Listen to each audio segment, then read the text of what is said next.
good evening, everyone, and thank you for coming. We're going to go ahead and get started. So welcome to this second installment of the 2024-25 season of the Alworth Center for the Study of Peace and Justice. My name is Tim Lorick. I'm director of the program here at the College of St. Scholastica. Our series this year is titled, What is Peace? And our first event in September featured the film What I Want You to Know and a discussion with veteran Garrett Reppenhagen, co-sponsored by the Duluth chapter of Veterans for Peace. Since then, the Alworth Center has been busy supporting several student events on campus. And tonight's event, as well as upcoming public events in February and April, will examine questions such as, what does it mean to live in peace? How is peace accomplished or sustained? How can we be better advocates for peace in our communities? And we hope you will continue to join us as we explore these questions. For more information about this year's series, please visit our calendar at css.edu/peace. Before we begin, a few brief acknowledgments are due. These lectures and panels are sponsored by the Alworth Center for the Study of Peace and Justice at the College of St. Scholastica and funded in part by the Manitou Fund, the DeWitt and Carolyn Van Ivre Foundation, and the Mary C. Van Ivre Foundation Endowed Fund in memory of William Van Ivre. They're also sponsored by the Eddy Foundation, with additional support from the Royal D. Alworth Jr. Institute at the University of Minnesota, Duluth, the UMD Department of World Languages and Cultures, the Duluth Reader, and other private donors. I'd also like to thank the staff at the College of St. Scholastica and everyone involved who helps make these events possible. Thank you all. So tonight's event is a local panel entitled Peacemaking in the Twin Ports Community. Unfortunately, Corinne Friedman Ellis of Peace Church is homesick this evening and unable to participate. So we now have 4 panelists, and I've asked them each to provide an opening statement about their work as it relates to the practice and fostering of peace. After this initial round of remarks, we will ask the panelists to respond in turn to an additional question or two, and then begin with an audience question and answer session. During this time, we invite you to raise your hand, and we will bring a microphone to you to ask your question. Please wait for the microphone for the benefit of those watching on the live stream. Thank you. Now, without further ado, let me introduce tonight's panelists. So, from your left to right, first we'll hear from Tom Morgan. Tom is a combat veteran of the war in Vietnam and co-founder of a long-running series of language camps and other activities conducted between CSS and Petrozavodsk State University in Russia. And of course, many of us here know Tom as the founder and first director of the Alworth Center. And despite his retirement, Tom continues to teach philosophy at CSS and is an active member of Vets for Peace and Duluth Sister Cities International. Next, we'll hear from Sarah Curtis. Sarah has served the gender-based violence community for 22 years, with 10 of those years as the executive director of Men as Peacemakers. Sarah deeply believes in the power of community and is committed to creating a world where everyone can feel safe and whole. Next, we'll hear from Babette Sandman. Babette is going to be speaking to us tonight representing Lifehouse and other organizations that Babette has been a part of in the Twin Ports community for many years, and will be speaking to us from her position as a healer in our community.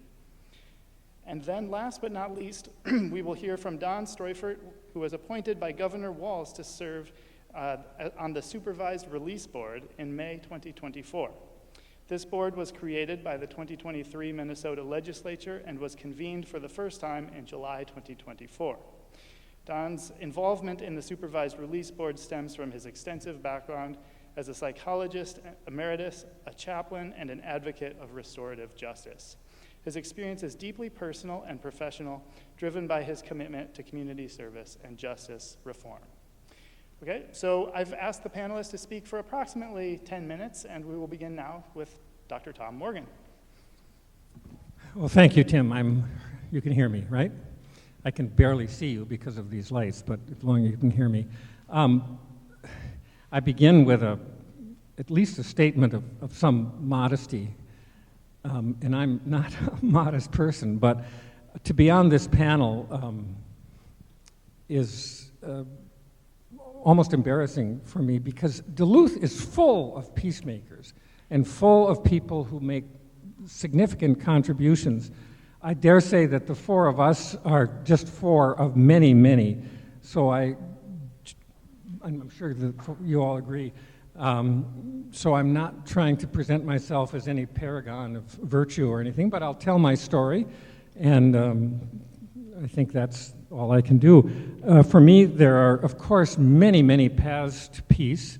In fact, there are so many paths and so many ways to think about it that we can't do them all. But they have one thing in common, it seems to me, that peacemaking, and that is a recognition of our common humanity, our dignity, that all people have that and all people deserve it and should be accorded that.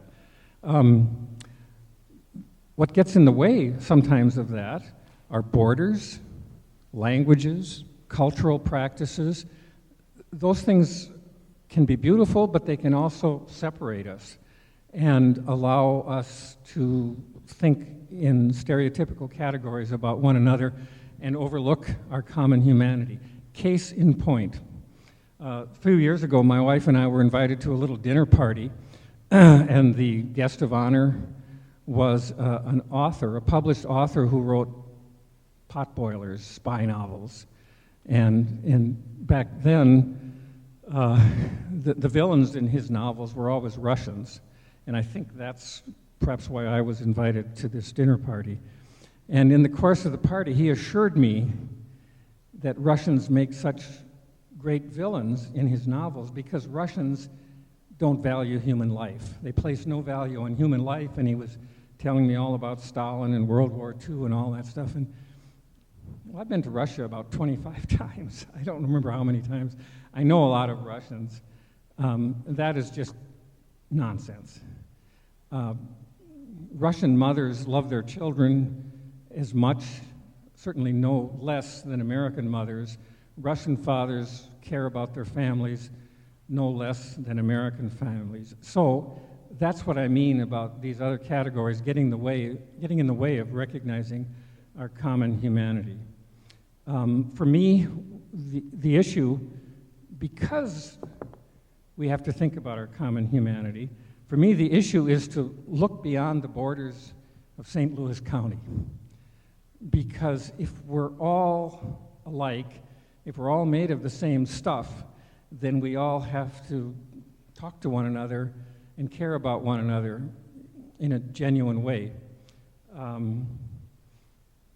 Another way of putting it is roughly 4% of the world's population are in this country. In other words, 4% of the world's people are Americans who consume about 25% of the world's resources and who produce about 30% of the world's waste. So that's an example of thinking globally, but what we have to do now is act locally, recognize that we're kind of all in this together, and the problems that we all face have to be done and thought about globally. And that includes, of course, peacemaking. For me, a turning point in my thinking or my evolution was my service in Vietnam, where I was really deeply involved in disrupting other people's lives, destroying people's homes and their villages for reasons that didn't make a lot of sense to me at the time, and it was hard for me to connect that in any way with making America safe. And it was the beginning of my thinking that war making is the easy way out. That's the easy response. And it should be our last response to conflict instead of our first response. So I've kind of carried that idea with me for a long time. And then one day, back about 1998, I'm not sure, Governor Arne Carlson of Minnesota came to Duluth and announced that he was going to ask the legislature, Minnesota legislature, to appropriate $14 million to bring the USS Des Moines, a recently decommissioned naval heavy cruiser, into the harbor of Duluth. For what reason, I wasn't quite clear, but it was something about honoring veterans. The Des Moines is a huge ship. Think bigger than the Irvin, down there. It would have dominated our harbor. I found this, as a veteran of Vietnam and thinking about it and listening to the governor's words or reading about them in the paper, I found this whole thing insulting and exploitive and painful and even dangerous. And so I ranted and raved about it to the point where my wife said, either shut up or do something about it. So I won't tell you the whole story, but the bottom line is I organized, without too much difficulty, by the way, that was surprising, a group of about 30 combat veterans. To get in our little special group, you had to actually have been in combat. And so I got veterans from World War II and Korea and, all the way up to the latest wars we were fighting. And we all went down to City Hall one day and said, we don't want this. It doesn't honor us.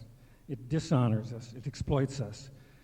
And the city council didn't know what to do. So they put it to a referendum, and we made a big fuss, and the governor was mad, and he appropriated, I think it was about $65,000 to do a heavy blitz of TV advertising, and we didn't have much money, but we pushed our cause, and there was a referendum in Duluth, and we overwhelmingly won that referendum. That's why we don't have the Des Moines in our harbor today.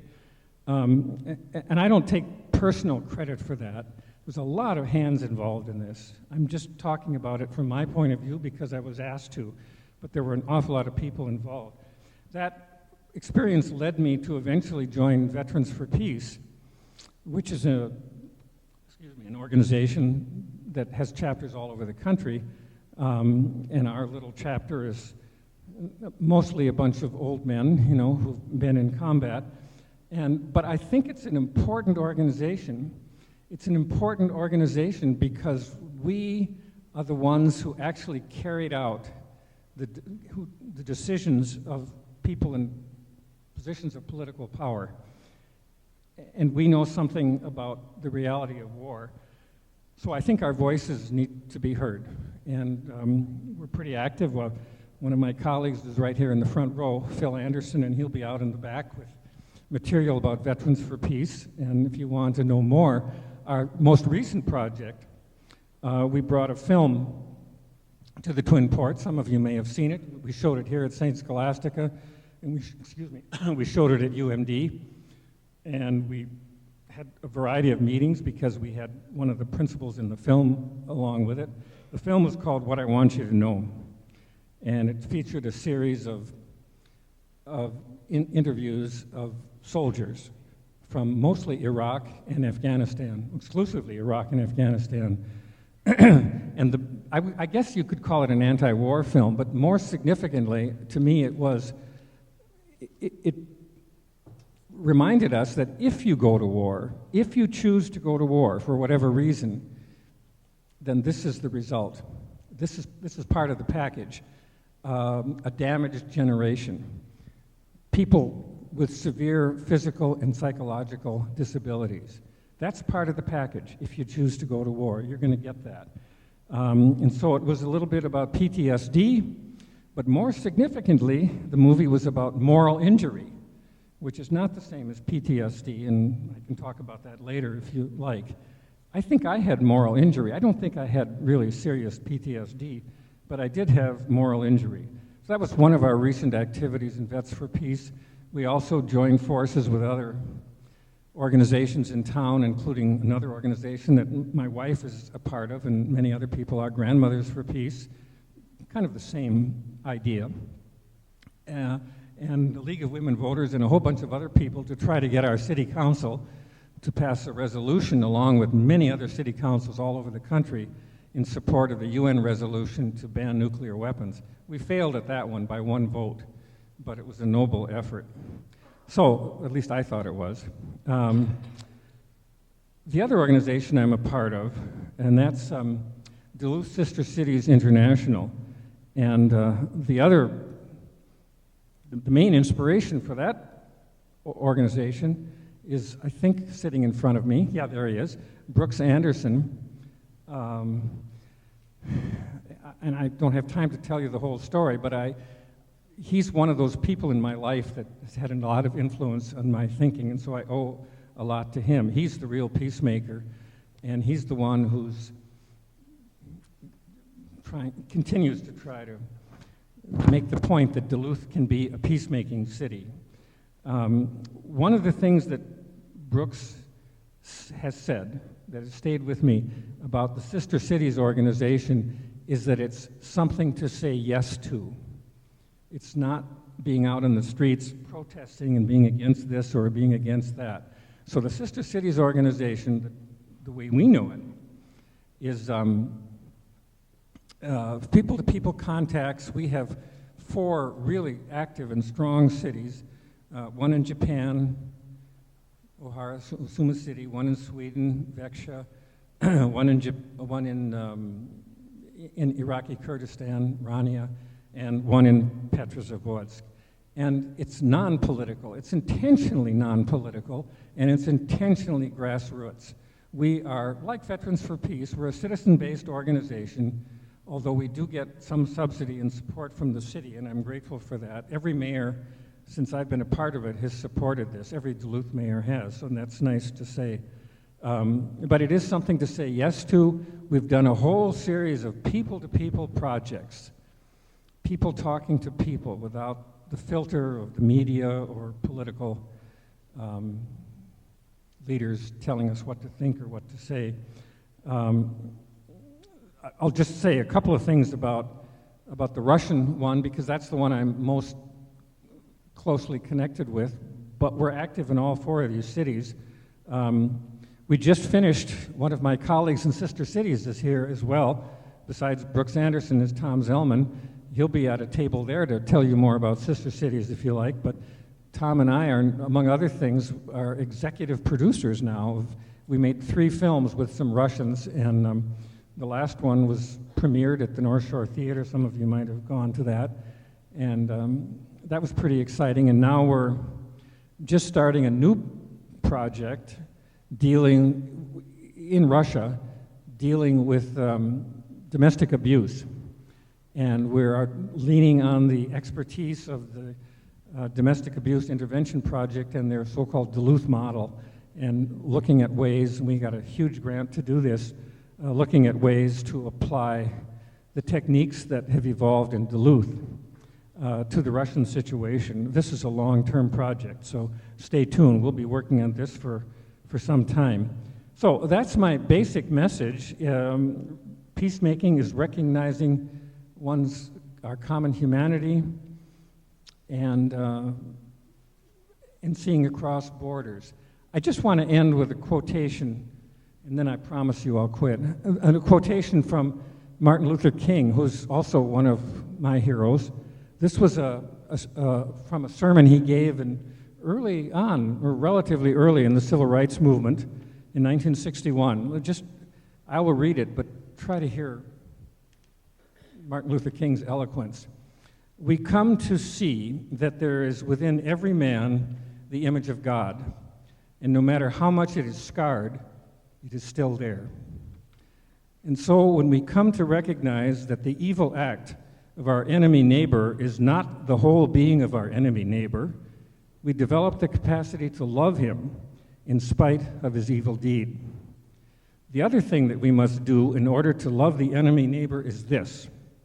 We must seek at all times to win his friendship and understanding rather than defeat him or humiliate him. There may come a time when it will be possible for you to humiliate your worst enemy or even to defeat him, but in order to love the enemy, you must not do it. For in the final analysis, love means understanding, goodwill for all men, and a refusal to defeat any individual.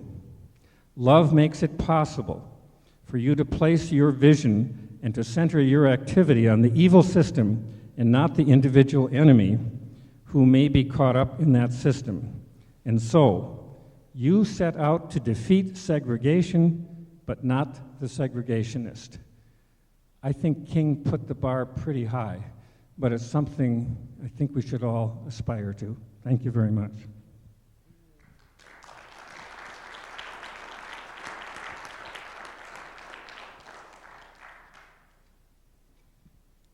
Just for the interpreters, first I'm going to introduce myself in my Indigenous language. Okay. Bonjour, in the way Maganidok, Circus Indigenous Kajangana, Shimon Kiwita, Shikindago, and the Shinabem, Magizi Nindudem. Hey, y'all. I'm Sarah. She, her pronouns, and my Indigenous name is Kiwi Tayashik. Which means the wind that comes in and swirls things around or lifts things up to be seen. Or as my Weta said in my super sacred naming ceremony, I'm about to swear, I'm very sorry. She who stirs shit up is my name. And yes, Babette's known me for a minute. And so I feel like that name fits. So thank you for letting me introduce myself, and apologies to my elders for speaking before them. Yeah, I'm feeling a little underqualified to be at this table right now. Sitting here and like even looking out into the crowd of people that as I was coming up as a young advocate, as someone in the community, people I looked up to. You know, Coral, I'm quite sure you don't remember me, but I worked in the DAIP building with Tina Olson for a very long time and heard lots of stories about you and the work that you did. And I really appreciate spaces like this in Duluth. My day job is I'm the executive director of Men as Peacemakers, which is maybe how I got the invitation. But peacemaking has been something always within me. And it didn't start out in a good way, right? So one of the reasons that I do the work that I do is I'm a survivor of childhood sexual abuse, domestic and sexual violence. And as a child and a young person, right, I learned to hide or become invisible or become palatable to the people around me, right? Because I thought, okay, if I'm good enough, if I'm kind enough, if I make the people around me happy, then I can't be hurt anymore. My mom, one of her favorite stories about me is that every year in elementary school, she would come to school with us for a day. It was like a really big treat. She'd stay in the classroom all day and have lunch with us and come home with us. Turns out she was monitoring teachers for like racism, but we just thought it was like a fun day with my mom. And she tells this story where it was lunchtime and she came to sit by me with lunch and I was like, no, Mom, it is her turn to sit next to me on this side, her turn to sit next to me on this side. We have a whole system worked out, like it's fine, right? And as I came through my life and the work that I was doing, I realized that beginning of myself was peacekeeping, not peacemaking, right? And there's a very real difference between the two, right? One is like, just placating everyone around you to make sure no waves are rippled. I know this is a simplistic definition. And one for me is something that you hold very deep inside of you, right? I am honored to serve my community. Every single day I wake up, I get to come to work, I get to work in the community, I get to work with people who have experienced the things in life that I have, and maybe I can make their time a little better, I can make change, I can do these things, and it feels like I get to do my soul's work in that space.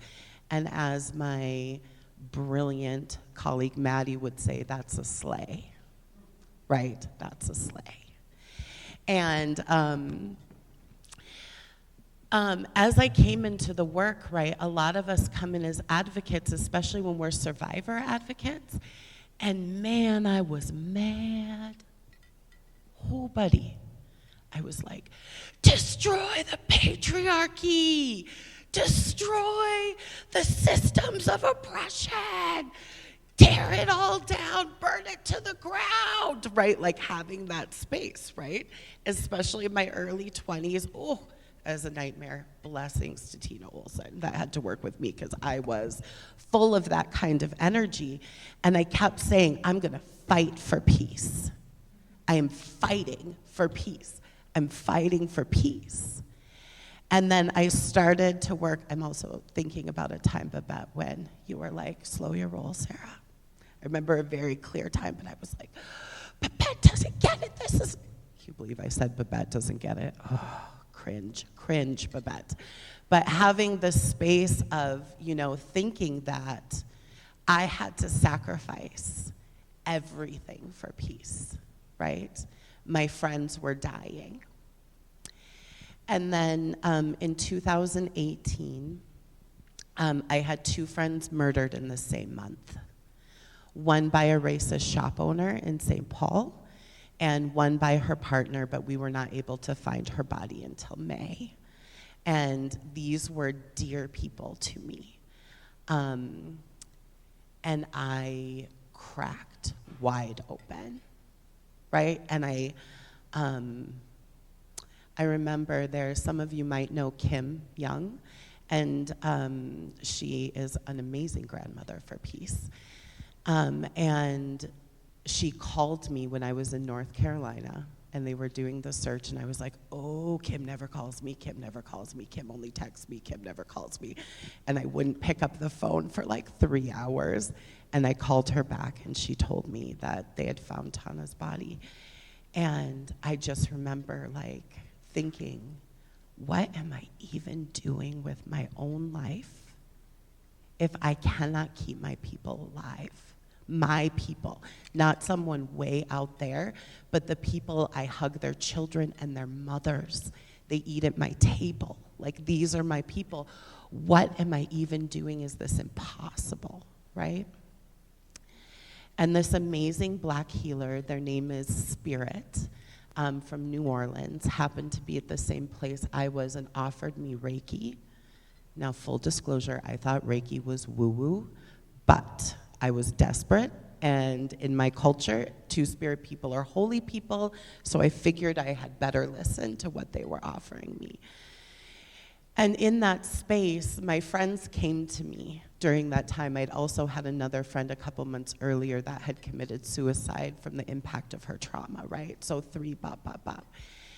And they came to me, and they showed me a vision of myself as an old woman, right? And the only way I knew I was old is I have gray hair, even though they were friends of mine, and they will know I will never have gray hair. Not that there's anything wrong with it, but my great-grandma always said there's a nice and easy way to take care of that, my girl. So she died with jet black hair.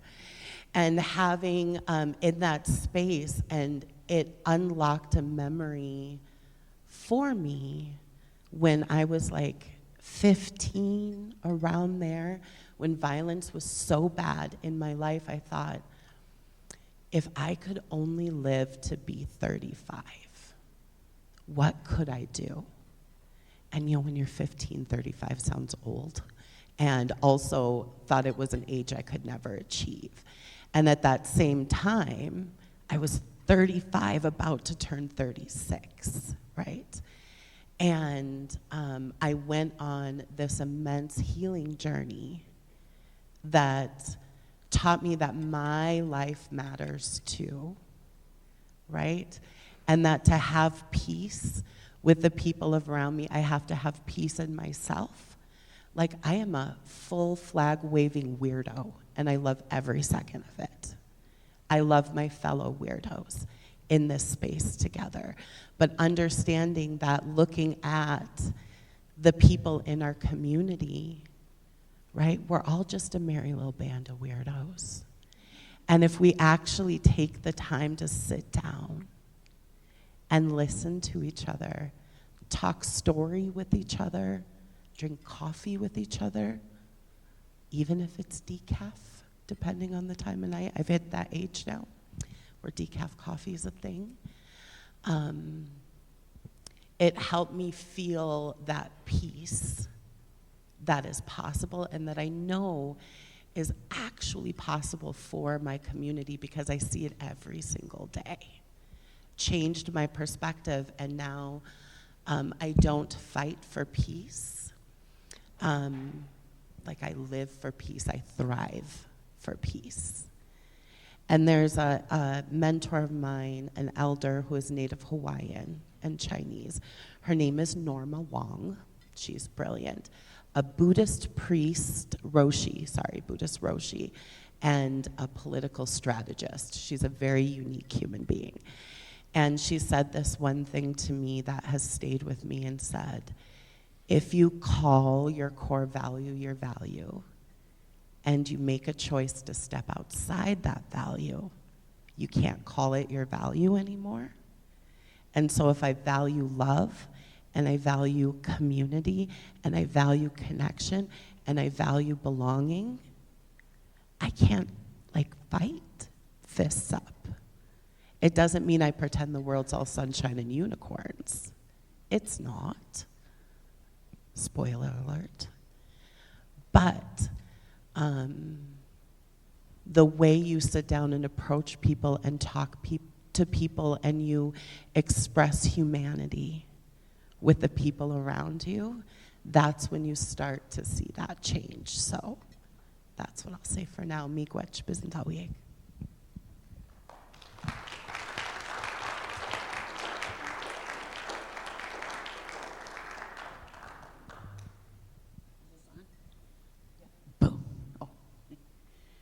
Bonjour. Makademi Gwen Anashinabi and Dijdakas. My name is Black Feather, referring to the feather of a thunderbird. Gawaba Bigana Kog and Dunjaba. I'm enrolled in the White Earth Nation. Nigaming Singanda. I live in Duluth, Mayangan and Dodame. I'm the Wolf Clan. And I like to move around. So I just want to say that he introduced me as a healer. My husband and I seen thousands of people for half of my life. He had a powerful gift of traditional healing. And I was his assistant for many, many years until the end he started having me see the people with doctoring and namings. And so, so when I look at an audience like this, I know that some of you are here for various reasons. Some of you are fulfilling maybe a credit for a class, but it's no accident that you're here. And some of you are kind of on a journey. I want to address how we can work peace into our daily life. Because if we're going to talk about peace, we first got to explore the peace within ourselves. It's not something that just happens. We have to practice it every day. And then when we bring the peace within ourselves, then we can bring it out into our community. People tell me a lot that they feel that from me. So somehow I'm emanating that out. And then when we do that, we emanate it out into our homes, our community, our country, our nation. But it has to start with us. So I'm going to take you through a little journey with me for how you can incorporate peace into your life. Also, I'm a very proud old hippie from the 1970s. Yeah, and everything you heard about those days, absolutely true, a lot of fun. But one of the things we did was use the words peace and love all the time. And it made a difference in our lives. We weren't afraid of this. Today, do you hear the word love at all? In all your meetings, be honest. Do you hear it? There's a reason you're not hearing it. They don't want you to have that. Do you hear the word peace? Maybe at a panel like this. So let's start bringing those words back, because when you use those words in your daily life, they make a difference in your life. First of all, I'm going to talk about Wabanun, the east direction. Today, Wabanoon brought you a new day. Some of you have just recently changed your life. For me, it was 2 years ago when my husband passed away. Some of you are in the midst of a new life, a new beginning. That's the Wabanoon, the direction of Wabanoon. Miigwech Manidu Wabanoon.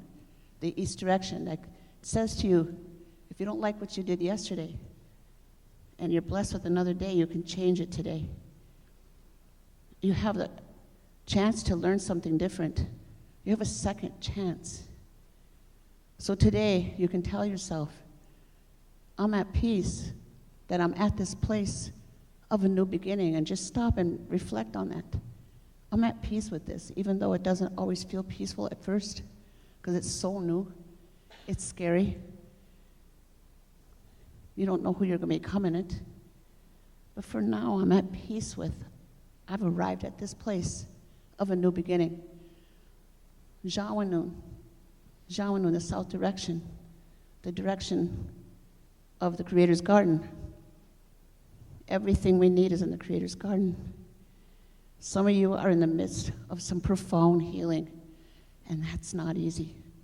The word healing is beautiful, but when you do it, it's snotty, it's awful, it makes you feel really shook up. But the Creator's garden now, you can sit on a big rock. Our elders tell us that all the time.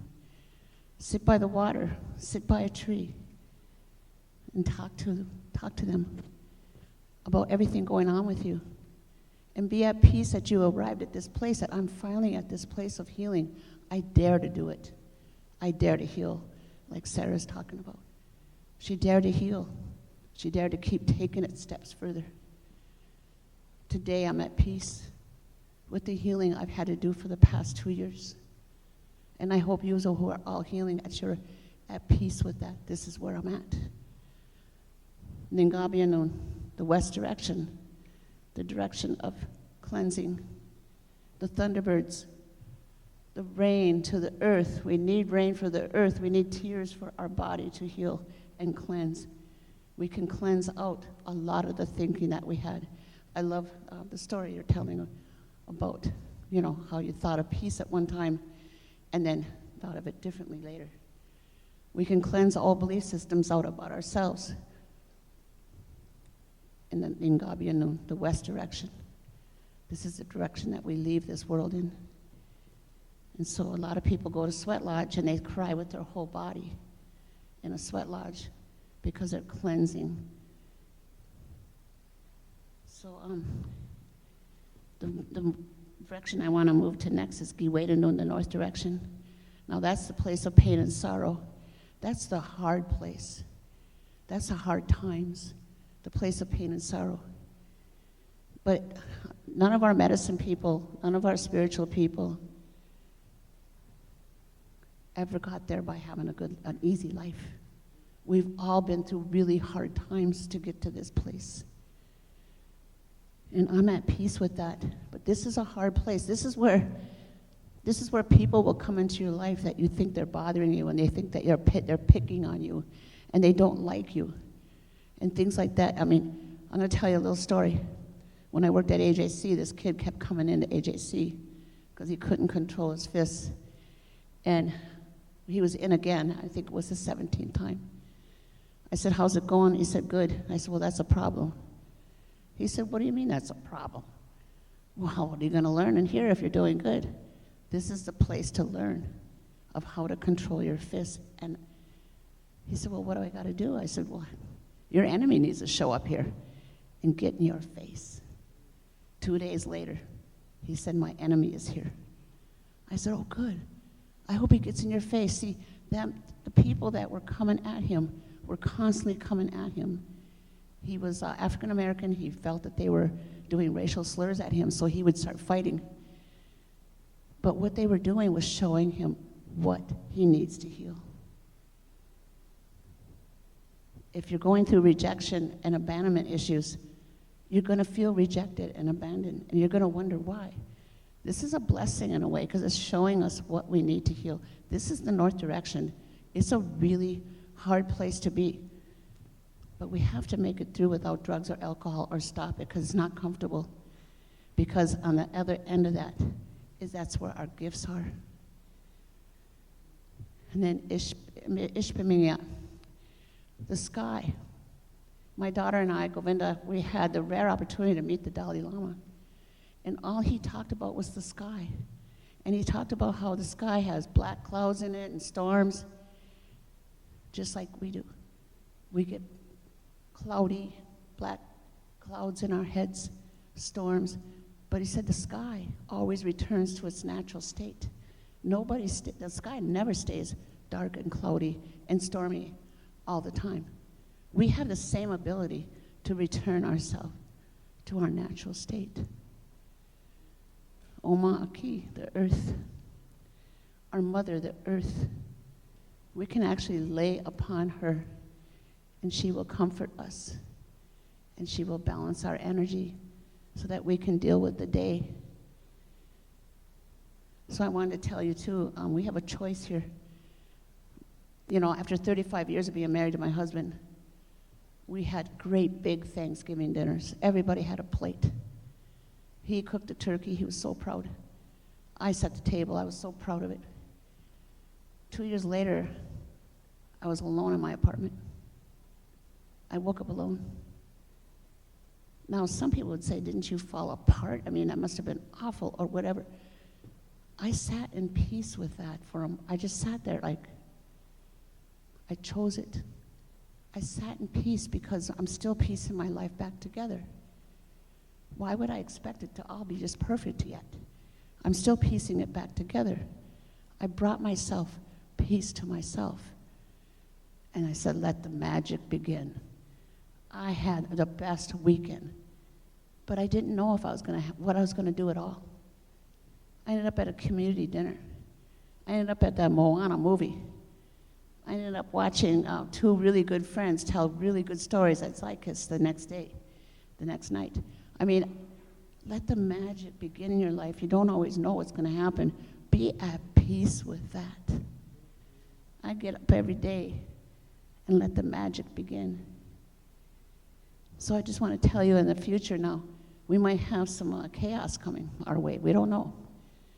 But it might be we might be having some, like a tornado feeling. So when I worked with the women who were court-ordered into my group, that was real fun, court-ordered women who use violence. One of them said, well, what are you going to do? And I said, nothing. I'll just kick back and relax, because you know she's listening. But anyway, I told them about tornadoes and how we can move to the eye of the storm. We were looking at F1, F2, F3, F4, F5 as felonies. And don't get into the, stay at the misdemeanor if you do anything, but don't even get into it. Move to the eye of the storm. There's always this calm place. And if your life starts feeling like a tornado, go to that peaceful place, reflect, and look around of what's going on. Make a decision how you want to engage in it. Because if we get whipped up into it, now we're reacting. And maybe we're reacting in ways we didn't want to react. So bring peace to your life every day. Say it to yourself. I bring peace to myself right now. I did have notes on my phone and I couldn't read them, so I'm at peace with that. So is that 10 minutes? Okay, that was 10 minutes. But anyway, love be with you.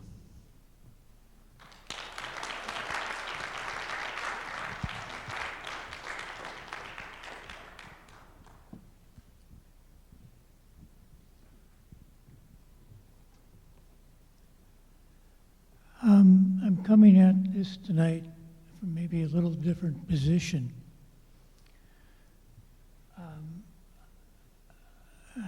From last May, I was appointed to this I call it the Supervised Release Board for Review Hearings. And so I'm wondering, am I a victim or a participant of political power right now?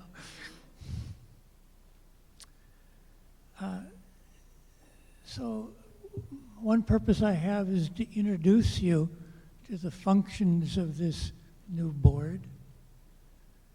but that I'm really here to learn or to gather where can we find peace, or how is peace developed, nurtured, found, experienced,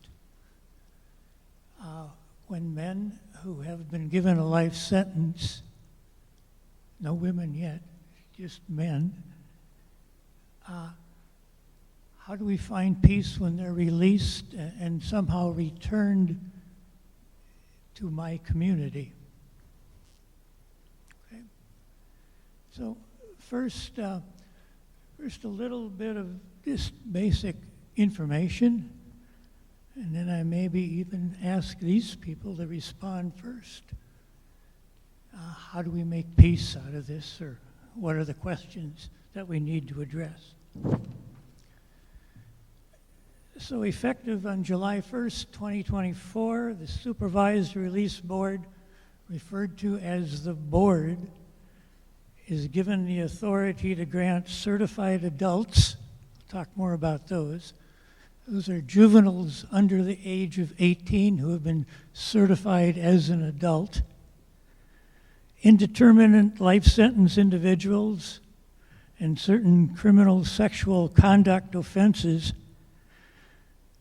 We've got the authority to parole after they've served their minimal term of imprisonment, also at a date of what they call the parole eligibility date, determined by the court at sentencing. So the board considers information collected from the facility at which they were incarcerated, the community where the individual was sentenced. This particularly comes through the law enforcement and the correction staff in a particular community or location where they went to court. Information is gathered from the surviving family members, the victims. The board will then either assign a projected date for release, or they'll continue the incarceration and provide some particular recommendations of what we'd like to see happen from this point to the point of parole. What's needed?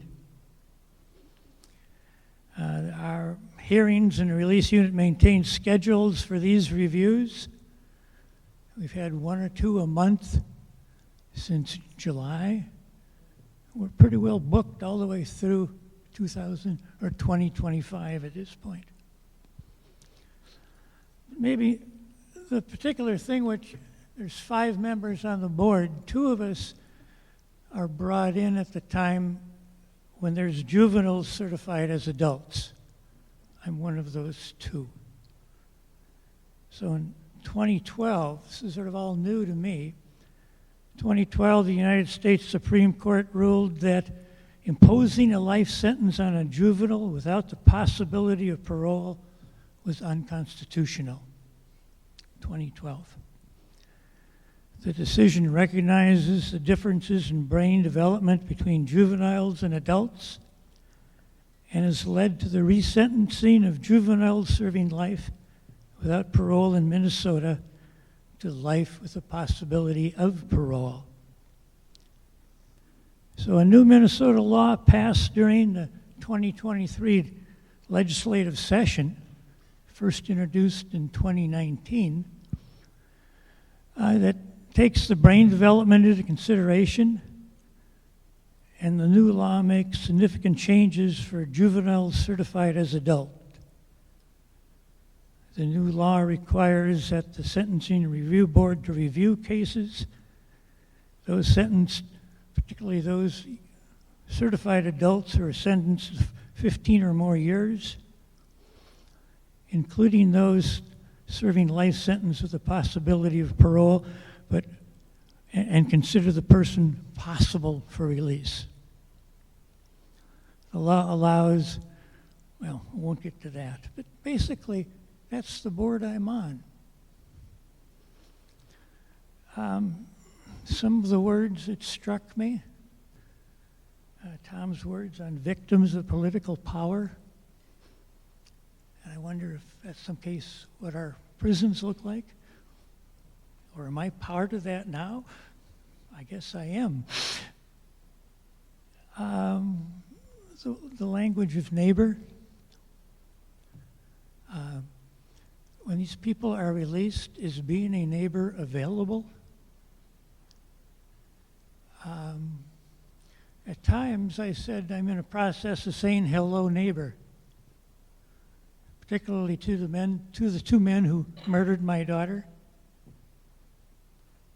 And I met with smiles, jiggles, and clenched fists of how dare you.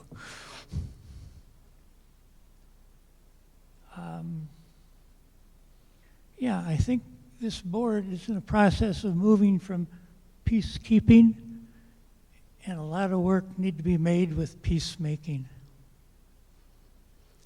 So object one is to inform my community what I'm about or what this board is about.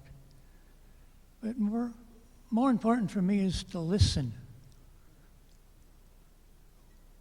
This committee has gone from parole determined by the Commissioner of Corrections with advisors to now a board selected by the legislature and appointed by the governor.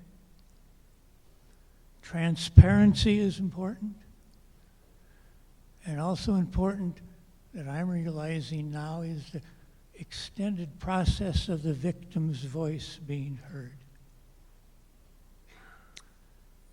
As a father of a murdered daughter,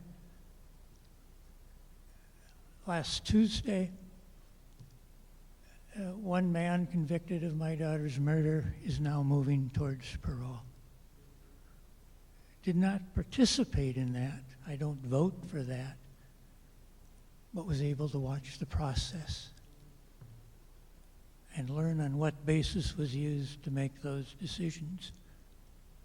And I'm very pleased with how the board is working. We got a long way to go, though. We've been involved for 6 months now, and we still use, at least I use the term a lot, that to be determined. I'll stop there, or if I may, I'll ask my board members here to start the conversation. Questions, comments you'd have at this point about the board or peacemaking on the board. Yeah. Okay.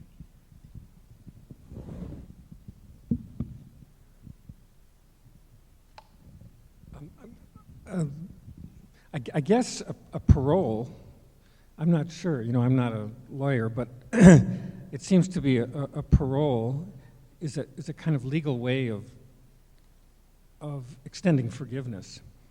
Maybe that's oversimplification, but at some level it is. And I've myself have never been in the situation that you're talking about, but I've observed it in others. And I think, and that's kind of what was behind the Martin Luther King quote I had there too. I think that's about the hardest thing there is to do. When I was running the lecture series here, I had a woman, an Auschwitz victim, give a talk about how she forgave Hitler and Mendele, and that kind of takes my breath away. There's a story in today's Duluth News Tribune, maybe you saw it, about a hit-and-run situation that was in Nashwauk, I think it was, and the family of the victim forgives the young man who killed their father. I can't think of anything more powerful and more difficult. I guess this is not a question, but it's a reflection, and how you get to that point is the question. How you get to the point of forgiveness over something as horrific as the sort of things we're talking about.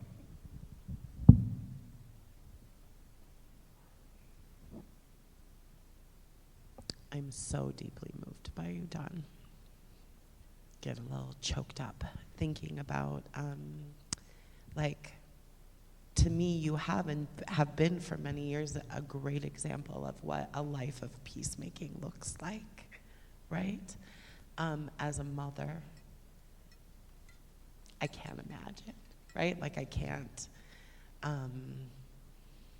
imagine that I wouldn't burn the world down, right, in that space, even though I know it's my value. And I think about when I'm challenged, right, because people think peacemaking is like you're some kind of like hippie, right, or like everything. We love everyone. Doesn't matter. It's all love all the time. No, it really is not, right? There are people in the community that just get under your skin, right? And like just irritate you with the sound of their voice and have those kinds of spaces, or reflect someone that has caused you harm and done those places. But there's something that we talk about all the time in my organization. We say no one is a throwaway human.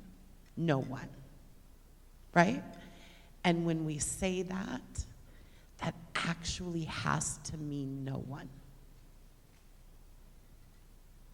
And it's a challenge.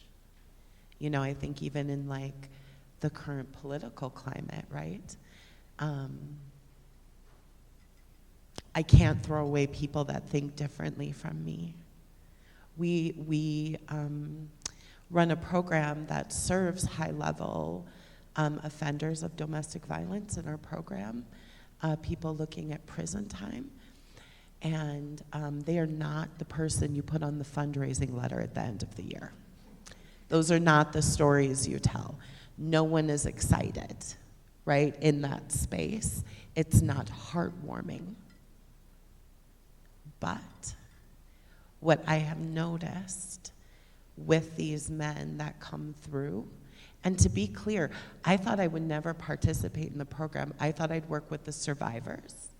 But I was like, oh, that's too close. It's too close. I haven't processed this stuff. But then my staff needed an older volunteer, and apparently I qualified.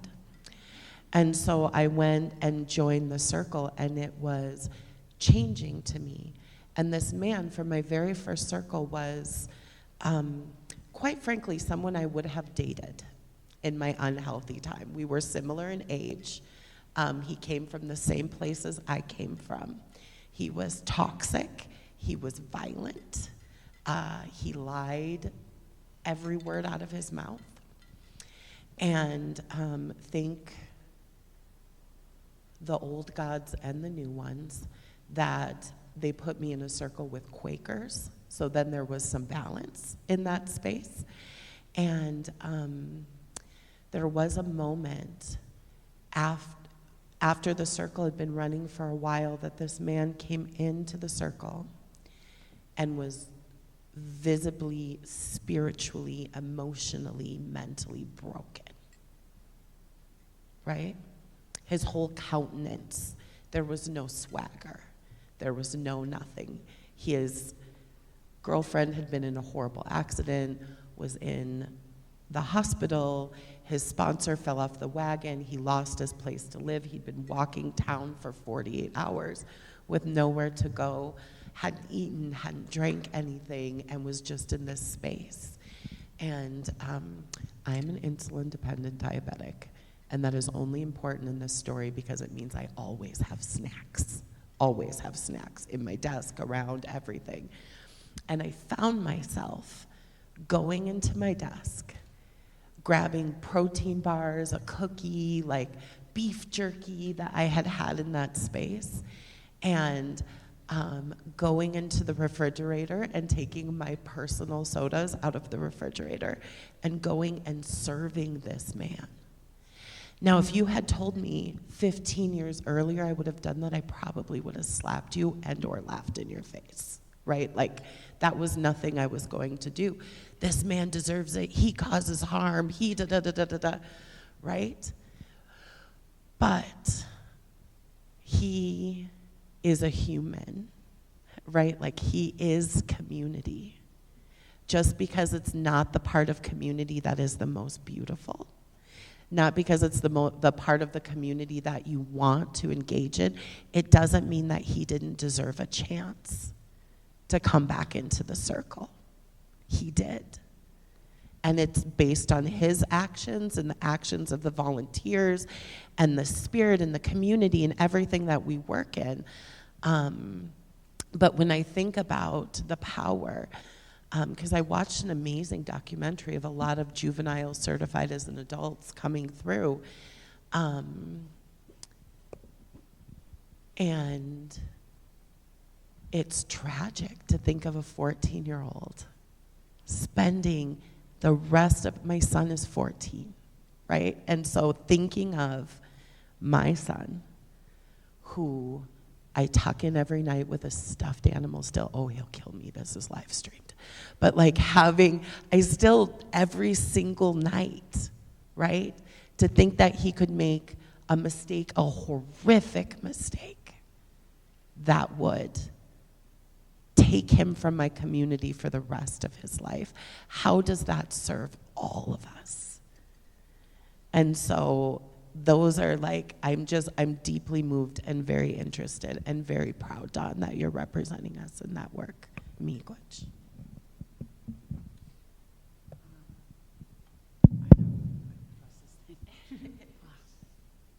I'm sitting next to you, and I can feel that you've been through a lot, and I can feel your anger too. That, you know, just, and it's a good thing. I mean, we need to have that to make change. We need to have that to motivate us, because once we have it, it's not something we get rid of. It's something that we use to make change. I'm also very aware that this family of these individuals you're talking about lost at the same time, like Sarah's talking about. They also lost. And I don't know how many years have gone by, but I want to believe that this board you're talking about has been, you know, year after year watching these individuals, and say it was Sarah's son, that they're watching what they do. This one night did change those individuals' life, and it changed yours. And I'm really sorry that that happened to you with your daughter. It was life-altering for many people. But I want to believe that this board is watching everything that these two individuals are doing.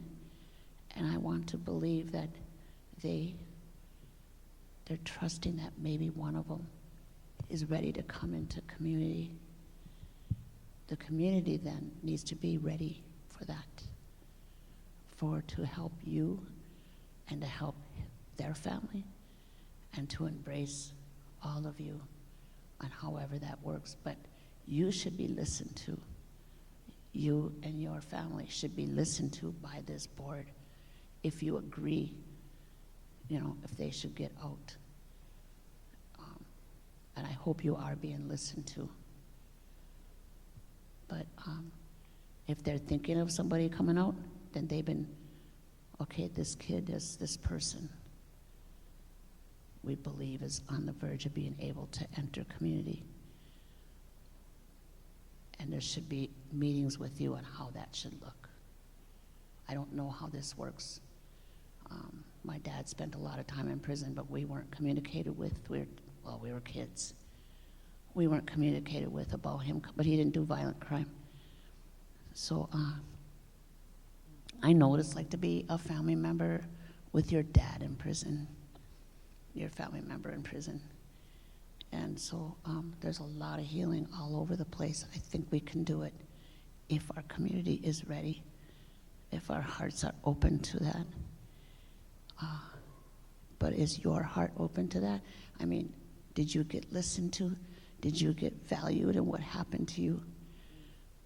You know, because the answer that you're looking for lies within you. You're the one who experienced this. Thank you. I've been listened to. I appreciate the opportunity to listen to you and to all of you. Thank you. I think we should open it up to questions from the audience. So we have 2 microphones. We would invite you to raise your hand if you have questions for the panelists, and we'll bring you a microphone.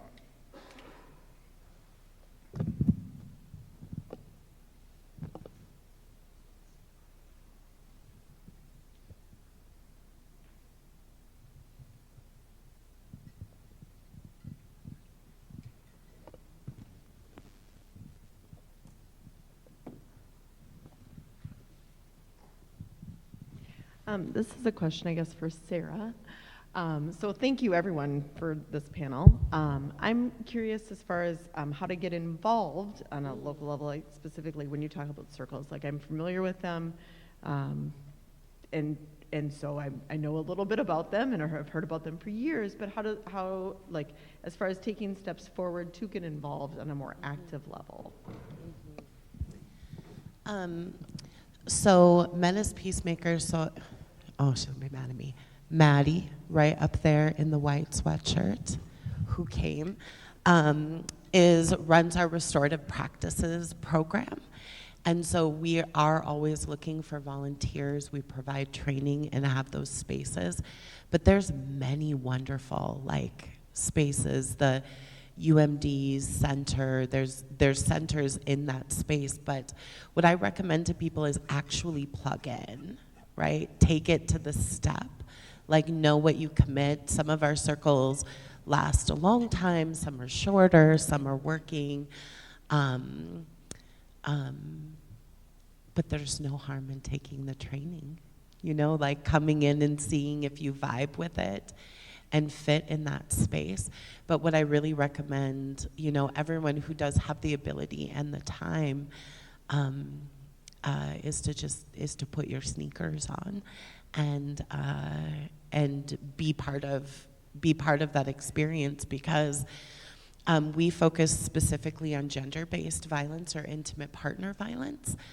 And one of the things when I talk to our volunteers is that all of us in the community and society are culpable for this violence.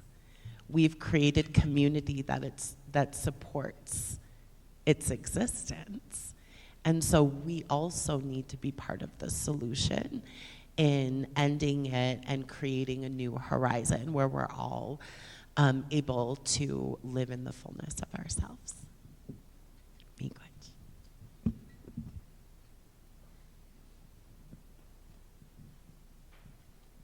Other questions?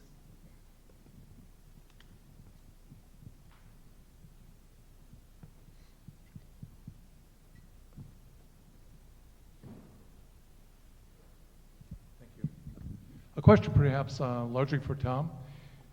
In the course of your international experience and relationships with other cultures, have you found cultures that have perhaps gone about some of these issues in a different way than we do in America? I've resonated quite strongly with what your partner just said on your left, and I wonder if that's really true about other places in the world, that all societies seem to be fated to create violence within. Thank you. That question is a little beyond my pay grade, but it's a good question. I just don't know that I have the answer to it.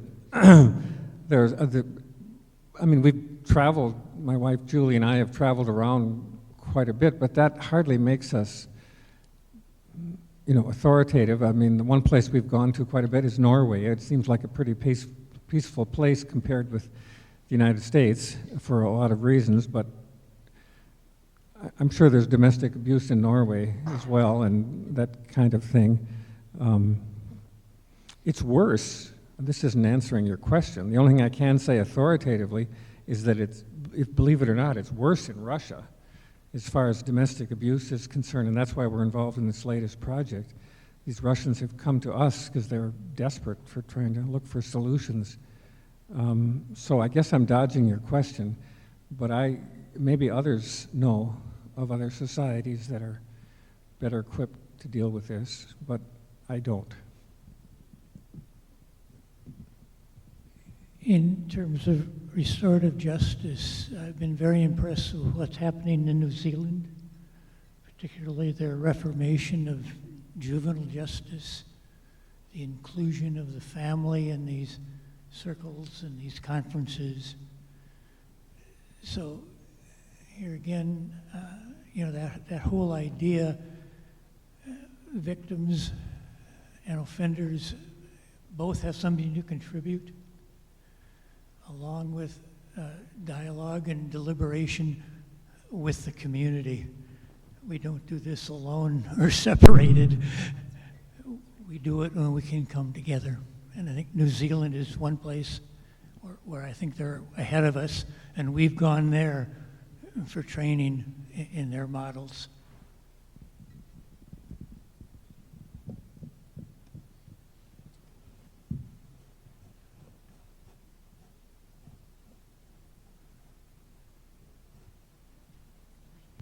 Good evening, you all. Thanks for being here. It's very interesting listening to you all. And my question or my thought or my wonder is about generationally and the differences that you see, if any, across generations when it comes to the understanding of peace or what is peace with the different generations from, my generation, being born in 1968 to the generation before me, the generation after me, my children, or one day, hopefully, grandchildren. But what do you see as any differences as far as a generational understanding of peace? And then the second part to that is, if you see any, how does it impact our community and the work that is done within it regarding having a peaceable community? I've always told people that back in our day, and I know people do this thing about, hippies and all this, because that's rhetoric. You're supposed to do that. And we got to watch that rhetoric because it's to bend our minds in a different way. So one of the things that we were talking about was peace and love. And so what did people do in the 80s? Ooh, touchy-feely. Ooh, and they'd screw their face all up. Touchy-feely, because somebody said the word love. Hippie shit. Come on now. We have a whole generation that does not want to touch and does not want to feel. It's called a pandemic of drug use because they grew up hearing that. We have to be very careful on what we say and what we do. Right now, nobody says the word love unless, ooh, touchy-feely. We need to stop it because we're dying for love. There's a femicide report out there, and everyone on that femicide report, and I was almost murdered once, looking for love. We don't know what it is because people can talk violence all day long. Why don't you get a conversation going about love? A 12-year-old girl in AJC asked me once, she said, how come you guys always train on violence? Why don't you tell us what love is? If we don't know what it is, then how do we know if we're loved? And we don't know. And so the first time violence happens to us, we think we did something wrong. You have to watch the rhetoric that's out because it stomps out. See, they didn't want peace and love because they want war times. And that's how you do it to a generation. Stomp out their good love and their good peace. And so that nobody ever says it. And when somebody does, ooh, touchy-feely, So we got to start bringing those words back and tell our people, you can be touched in a good way and you can feel again. It's not that bad. I've been doing it for years, with a cup of coffee. Well, I had my days back in the day, but with a cup of coffee, man, and went through a whole death of a person I was married to for 35 years. We can do this. We can feel. And we can frickin' love, too. And I just feel like I'm going to scream if somebody does that touchy-feely stuff because I know the damage it's done. So that's a generational thing. We can bring it back, the words love and peace. And so that's what I've seen in my lifetime. And so I have to be those things to bring it back. I also think about, I work with like 4 distinct generations in my organization. And I keep looking at Maddie like she's going to fact check me. But I think it's 4 generations, at least 3. And part of the teachings that I have in my culture from the medicine wheel is that every stage of your life and place, you have responsibility and allowances. You know, like for example, we might give our elders plenty of space and time to talk because they hold the responsibility of passing on wisdom, right? And, when you look at things like, I'm 42, which I don't think is old, to be clear. I love being in my 40s. I have no hang-ups about my age. But I'm still shocked that my staff can put a QR code on something. I still don't know how to do it. I have a distinct memory of Tina teaching her how to use the new Microsoft, right? Because I was the youngest in the office in that space. And understanding that, we all have responsibility, but we have those allowances, like teenagers and young folk might be like fiery, a little bit out of control, but they will try anything without fear, right, in that space and place. And one of the things that I've noticed with peacemaking is that I highly recommend having mentors that are older and younger than you, both, because you learn so much. Young Black woman that I'm honored to have as my mentor, who's in her late 20s, her name's Cass. And she would say this thing to me, like whenever you spend time with her, she'll ask the people around her, how do you practice freedom daily? How do you practice freedom daily? And one day we were just kicking back, like in space, and I was like, Cass, why do you ask that question all of the time? And she says, I don't want my people to get free and not know what to do when we get there. That is wisdom, right? That is brilliance. And so I think with some of that is not trying to make multiple generations. I wouldn't do the work that I did without patience and hours from my elders in the movement. Renee Van Nett was my first boss, and I think I gave her half of her gray hair when she was there, right? Because I was like, okay, let's do it, and she'd have to pull me back and do the thing. And so having that variety of perspective and places and people, that helps, when you're not trying to make Gen Z into boomer or back and forth or whatever. You're just letting them move in the natural function that they are at in the time of their life. To me, then you're not going up current. You're just cruising down the river.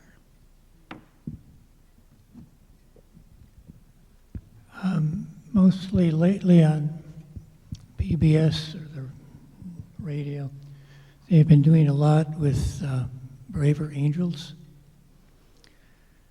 The words safety, dignity, and belonging. From my reading files for a half a year now, that's what's offered, or safety, dignity, and belonging was found with guns and with drugs in gangs. And awful hard to compete, or it's another different experience of love, but I think they're very much connected. But the words safety, dignity, and belonging, it's a magnet. It attracts, and guns and drugs, very, very powerful. I forgot who I'm talking to. I forgot who asked the question, but it's very difficult to answer this question, and because it's so complex. I see in many ways the current generation or younger people, college students that I have most, they're way ahead of where I was in my generation in a lot of measures in terms of gender relations, appreciation of sexuality, that kind of thing. I think they've made some progress, and and they're better at that sort of thing than we were. But in terms of consciousness, I ask myself, go back to the Vietnam era when we were all on the streets and protesting and everybody was making a fuss, and I basically think the United States ended that war in the streets because the level of objection to that war was so strong the government finally had to give the people what it wanted. In the last couple of wars, I don't see that kind of consciousness on the part of younger people, especially when the United States invaded Iraq, and I was involved a little bit in some protests about that, and there were plenty of people who were involved, but not young people. And so I asked myself, why? And I have a cynical answer, and I'll lay it out for you for your consideration. In the Vietnam War, it touched all of us. One thing you can say about that war, it was democratic. Not everybody went. Donald Trump didn't go, but a lot of people went that didn't want to be a part of it. And that, I think, motivated the people going into the streets. Now, the last couple of wars, a very, very small percentage of people are actually touched by those wars. That was one of the messages that came out in that movie that Phil Anderson and I brought to the Twin Ports this fall, that it's kind of under the rug, under the radar, and we're not as conscious of some of the outrages outside of our borders. That's my take on my thoughts. I just want to add one really quick thing. Man, this is a big difference. My generation, we told you what you want to hear. If you're a social worker, we filled out the form to fit your needs, just because that's all it was about. Make the file work. We were pleasing these people. We went to court, we dressed up to the max, and we told the judge what they want to hear or whatever. This generation, I'm like, should you really go to court with all those chains on your belt? They're like, F that, I'm going to court like this. What do you mean? I'm not playing no game. This generation, I remember my daughter saying, take a picture of me because I'm looking good. We would never talk like that. That was called conceited. But I admired it because, wow, she's feeling good about herself. We weren't allowed to feel good about ourselves without somebody coming along with that rhetoric again. That's conceit. You're just stuck on yourself. And this generation is bold, and I love it. They're like, I'm not playing no game. If I don't like you, you're going to know it. My generation was like, oh, you'll never know that because I got to get something done here. I don't know if any of you remember that, but we just knew how to play the game. They're not going to play a game. That is a very distinct difference in generations, and I love them for it. So we've reached 9 o'clock. I think that we'd like to invite you to stay and continue to talk with our panelists. We'll have refreshments in the lobby. But before we conclude this evening, I do have one more announcement I'd like to make. So those of us involved in planning these Alworth Center events, we really like this local panel model that we've followed for one event in each of the past several years, and we'd like to continue to hold these types of conversations going forward. As we considered formalizing this event into our annual calendar, Karen and Royal Alworth and I discussed what we might call it. And we concluded that we'd like to name it in honor of our own Dr. Tom Morgan, whose leadership of this center for so many years set a precedent for us and how we attempt to create spaces to have important conversations like the one we've just had tonight. Tom's dedication to multiple perspectives and dialogue continue to inform how we do our work here at the Alworth Center. So I promised Tom that I wouldn't go on and embarrass him or present gifts or ask him to make a speech, and we did some of that when he retired.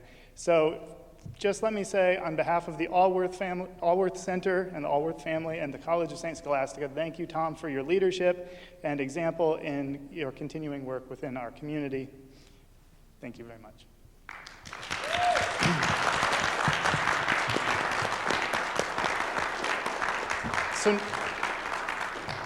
So next year, be on the lookout for the Tom Morgan Honorary Panel. We welcome you all to stay for refreshments and speak to members of our panel tonight. We'll have refreshments in the lobby, and I think hopefully everybody can stick around. Thank you all for coming. We'll hopefully see you on February 13th for our next event. Good night.